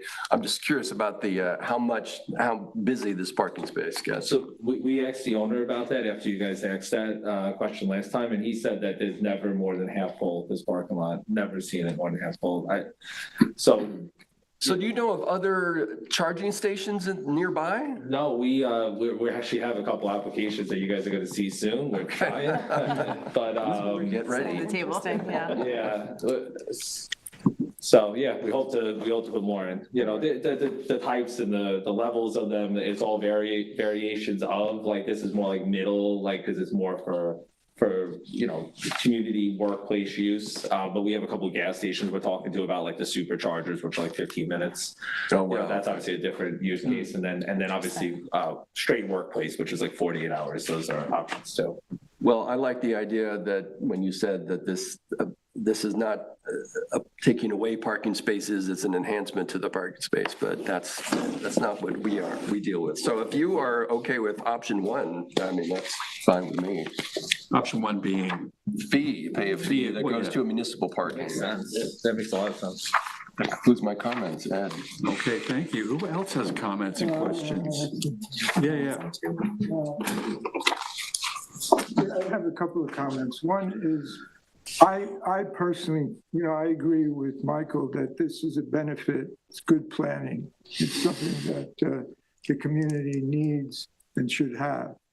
So having said that, as far as the parking requirements, now you consider those parking spaces to be available to anyone, not just the electric vehicle charger. So I think that you had asked that last time. So we're gonna make them not EV only. Right. So there's no, there would be like a tow or an idle fee or a tow away or anything like that. No signage that would restrict that. Because there's a parking lot in Montauk, the big parking lot across the street from the post office that has all those charging stations. Teslas, I think, right? Yeah. Those parking spaces, and not too many people know this, but they're available to anyone. You don't need to have an electric vehicle to park there. So that if that would be the case here, and also that we would have to set a precedent for that, because this is all new. And you're going to come up with more applications, and I'm sure there's going to be others. Yeah. we should somehow, get it into the code as to how we treat these parking spaces. And maybe there should be a sign on them for people who park there that don't have an electric vehicle, especially in this kind of retail environment where you're just going in and out. 20-minute parking for gas-powered vehicles or something like that. Ice vehicles. But I personally I don't know how the rest of the board feels, but if that were the case where anyone could park there, I have no problem keeping the parking spaces as they are without seeking a variance, but I don't know how that. But yeah, I want to actually ask, so I want to raise that very point. And Tina, I believe that there is an opportunity for us to, without a code change, to make that happen, right? To not create additional parking demand. So we did discuss today, we have no code regarding this. We're considering it a new use. We don't have any code regarding the new use. We took a very conservative review in the memo, like considering that the demand is 4 spaces. And, that was kind of based like some of the signage and the thing says EV parking, and we thought it was going to be restricted. If it's not going to be restricted and the spots are open, and the board feels that that does not reduce the parking for the overall site, then I think it's within your purview to not require a variance. I would, in that case, however, caution that we should just get a little bit more detail from the applicant in writing, just about how long cars will be there, what the signage will be that will show that they're open. I do agree with Michael's point wholeheartedly that it is in the interest of good planning to have charging available to folks who want to use it. But I think we need to be careful, and especially in light of there's many of these coming, how are we going to handle them in a consistent fashion? I also agree with Lou, we need code for it, but creating code takes a considerable amount of time and energy. We could also create precedent, couldn't we? Whatever you do with this application will create precedent, for certain. I think signage is an important thing. Agreed, yeah, for it to be clear. Actually, in the pre-meeting, Charlie Collins made a really good point that, if we look down the road 5 or 10 years, this is probably going to be a requirement, for parking lots to have EV spaces, and they will have to be, universal spaces for everyone. So. Yeah, sorry to interrupt, but kind of what Tina said, I think certainly we're going to see more and more of this. So we do have to be cautious in terms of setting precedents for, if this is a multi-use, property. We're going to see something else that is not going to be a multi-use property, may not meet the square footage requirements. So while the code certainly probably should be changed and will take a long time to do that, I think we need to evolve with it. We certainly need to evolve. So, right. Yeah, agreed. Agreed. I think the key challenge here is really going to be making the spaces themselves, the other spaces themselves, compliant, right? I mean, I think that's the challenge, and to see if there's some opportunity to really maximize on-site parking. Is there, the opportunity to add 2 spaces parallel, to the what is that? The southern side, I guess, right? To parallel park there, right? I think if you're able to optimize that, bring the space size up to code, I think I would consider the notion of it not creating additional parking demand. Can I ask a question along those lines? You were pretty quick to agree to the fee, but then maybe I misunderstood. You had suggested as well that maybe you over comply with the requirements because electrical charging bays are worth 2 spots as opposed. Is that right? I mean, this all comes down to, I think, the precedent that you guys are trying to set and how it works for the town. But yes, in New Jersey, if you expand on your parking lot, you need to add EV spaces.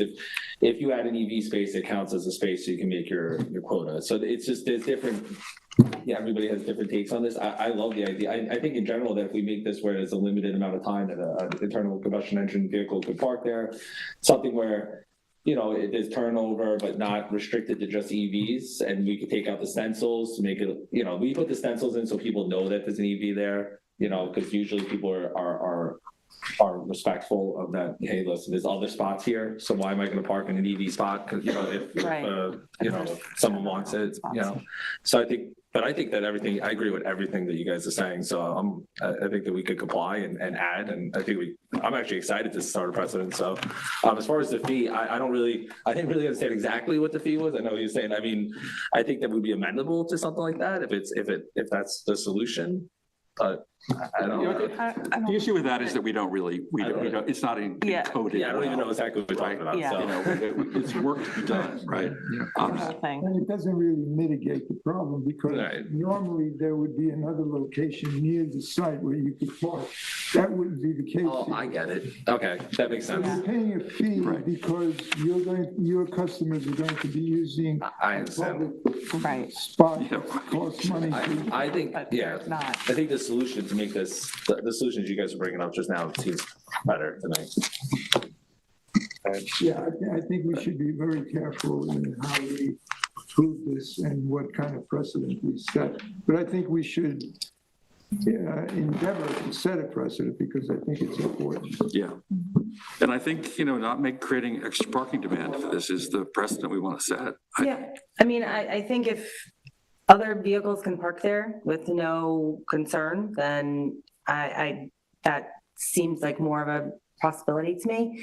The thing I will say, we looked at aerial imagery on the site and just for the past couple of years, and I did note that there was never more than like a handful of cars in this parking lot. I don't think that's the only concern here, because when you're setting precedent, you're going to be looking at these that are in busy parking lots. But the spots that they put the EV chargers in, those are the ones that are most frequently used. So, Right. Oh, that's like the high truck, because it's right near the door. So, just noting that, like if they went below, to the southern side, maybe they would be areas that are less likely to be parked in by somebody else if there was other options available. Maybe there's a sign like, don't park here if you're not EV unless there's no other spot here, or don't bring that right, don't closer. spot people, Spot don't. parking. Park at the last resort. Yeah, honestly, when they're thinking that was the furthest away. Yeah, everybody, I can show you the area. When you pull in, believe it's you. I like believe natural just to kind of Yeah. like go right towards that corner, yeah. That was our thought pattern, though, that was the furthest away. But the dimensional compliance is important. I don't think we're going to consider going less than the 9. Yeah, exactly. But I think, in terms of thinking about precedent, we were enumerating at the pre-meeting today about, what other lots, privately owned lots there are in East Hampton town where this might be a problem. And frankly, there aren't that many, Right. right? There's the IGA in Amagansett, Which would be great. which would be great. Consider that. Yeah. And we came up with a few others, but there are not that many, right? Yeah. So You know that I address? think that we're- Yeah, Main Street, Montauk Highway. Yeah. All right. Well, I think we'll go to the questions. I then, have unless you have another one, comment. I hate to delay the discussion, because I think, as Michael said, in the interest of good planning, this is a good thing. I just have a lighting safety question we Oh. did touch on. Since it is, a new use and it's theoretically going to be open 24 hours a day, I'm wondering if there's a consideration for lighting that maybe could be motion activated, so when you pull in, you can see when you're, charging your car at night, especially, I go to the gas station, by myself late at night. I don't want it to be dark. I want it, I don't have an electric vehicle, but just from a safety perspective.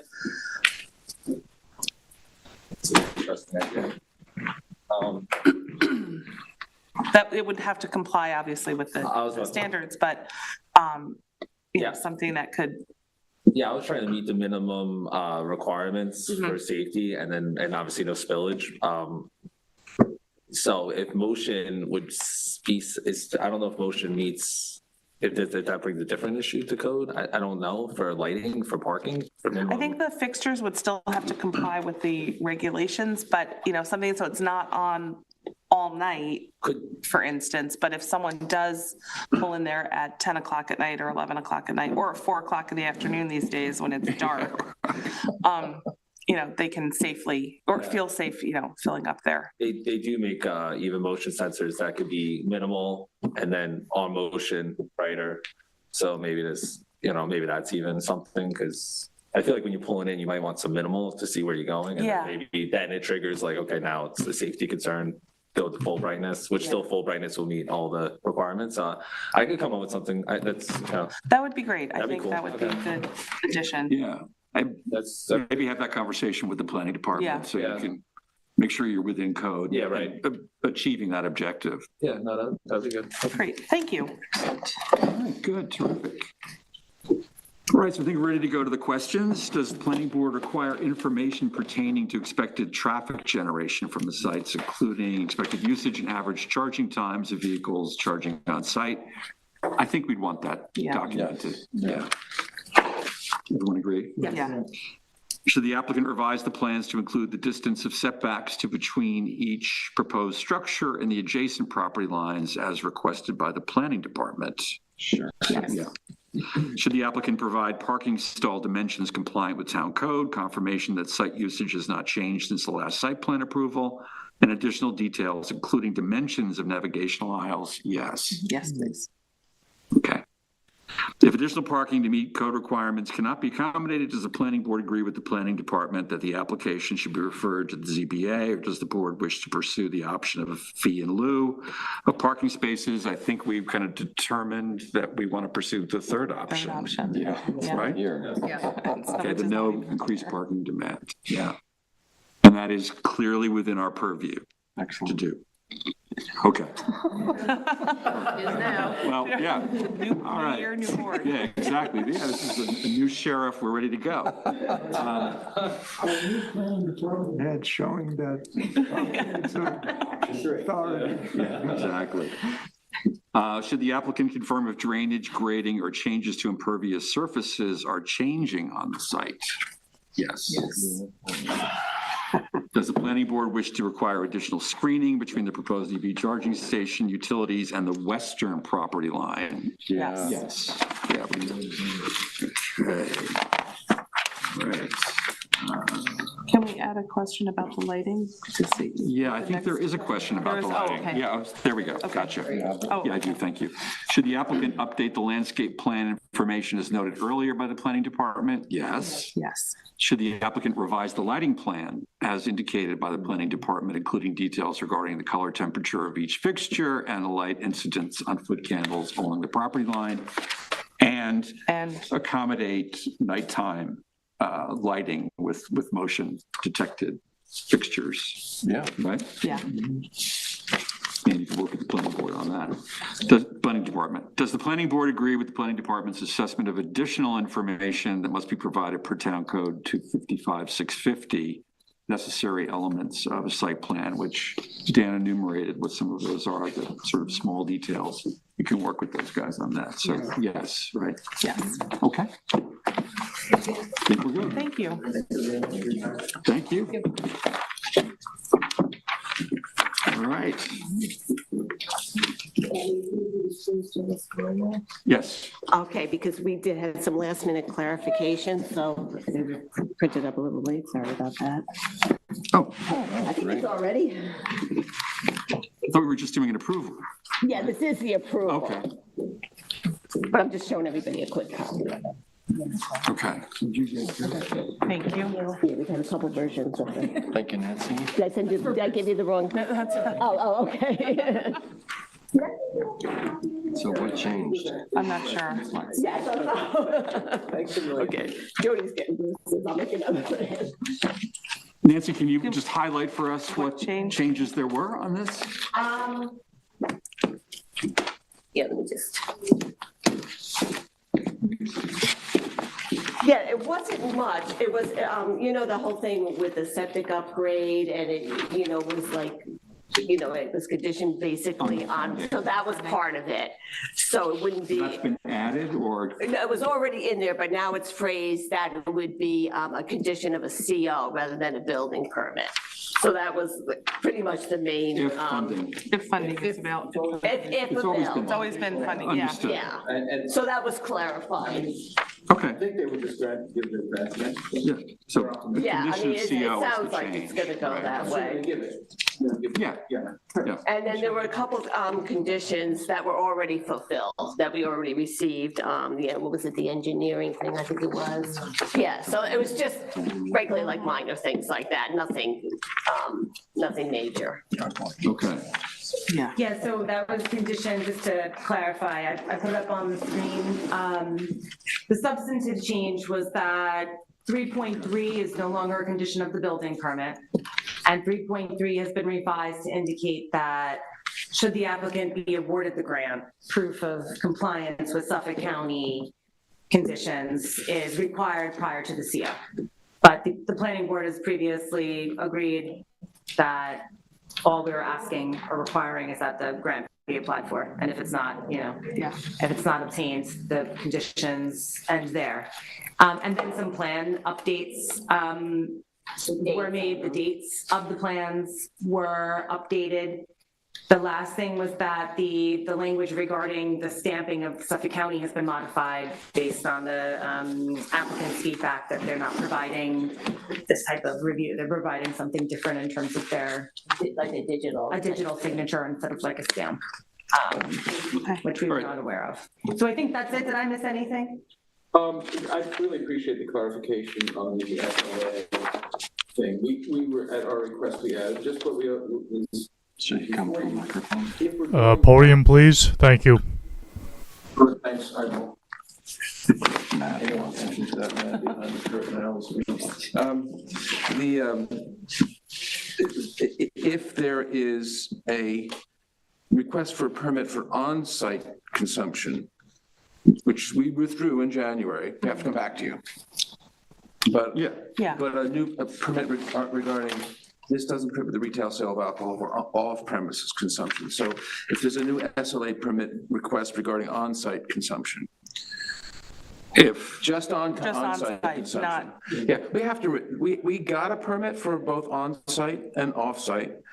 At your request, we withdrew the on-site. We got a permit for off-site retail sales of wine. Yeah. Now we have to renew that. I just wanted to make sure that we're not coming back to you when we go to renew the permit for the off-site. Okay, where are we looking, by the way? That's in 3.9. 9 and 3.9. Yeah, 3.9. Oh, and that might have changed. I'm sorry, it might have changed to. No on-site. Yeah, it is consumption of wine. 3.9 on the right, it's 3.9. They added a And it sentence. just, that says, it does not prohibit the retail sale of alcohol. Oh, okay. Yeah, Okay. that's what's always been the case. Great. All right, so the important thing here is that the planning department has a chance to review this, because usually we don't take Yes, I'm things agreed to that. day of. Right, So They have reviewed it. The whole thing? the whole thing. Yeah, okay. All right. I'm not reading the whole thing, I'm just. I looked at these substantively and I did not type them, but thank goodness Nancy did. So I am in agreement. All right, good. So if council and the planning director feel that we're good, we will waive our usual requirement for Friday submission for you, Mr. Bennett. Thank you, because I'm trying to get to, what time did you close at the door? Yeah, soon. All right, so with that, In the matter of the application of Springs General Store 2, site plan, Suffolk County Tax Map number 300-80-2-1. I have read the site plan special permit approval along with the most recent amendments. And I move for its adoption. just a second. Second. All in favor? Aye. Okay. Thanks a million. Passed and carried, 6-0. Perfect. It's the other one. Wait for croissants. It's Evan Bennett. You used to seeing Daniel. Yeah. They say we look alike, but No. he looks a lot exhausted. Thank you, guys. Thank you very much. Good luck. Good luck. We look forward to it opening. Thank you, yeah. Any day now. Any day now. Yes. Okay, thank you. So we have a sub-waiver modification for Ancient Knolls. Jennifer. That's that is me. you. In the matter of the application of Ancient Knolls Lucy subwaiver modification, Suffolk County Tax Map number 300-134-2-37.4, I have read this resolution, and I move for its approval. Second from Reed. All in favor? Aye. Okay. I guess our only other business is to adopt the minutes of December 18th, which I have read thoroughly, and I have no comments. Does anyone else? No comment. I'll second. Okay, second. I move. You're second. Jump the gun. You jumped the gun. You want to get out of here. Okay. All in favor? Aye. Minutes. Aye. All right. Well So done, Bruce well done, Ed. Bruce isn't here for the next thing, is he? Bruce's usual move at this point. Oh, is the move for, yeah. I make a motion to adjourn this meeting. All in favor? Sorry, Bruce. Aye. Aye.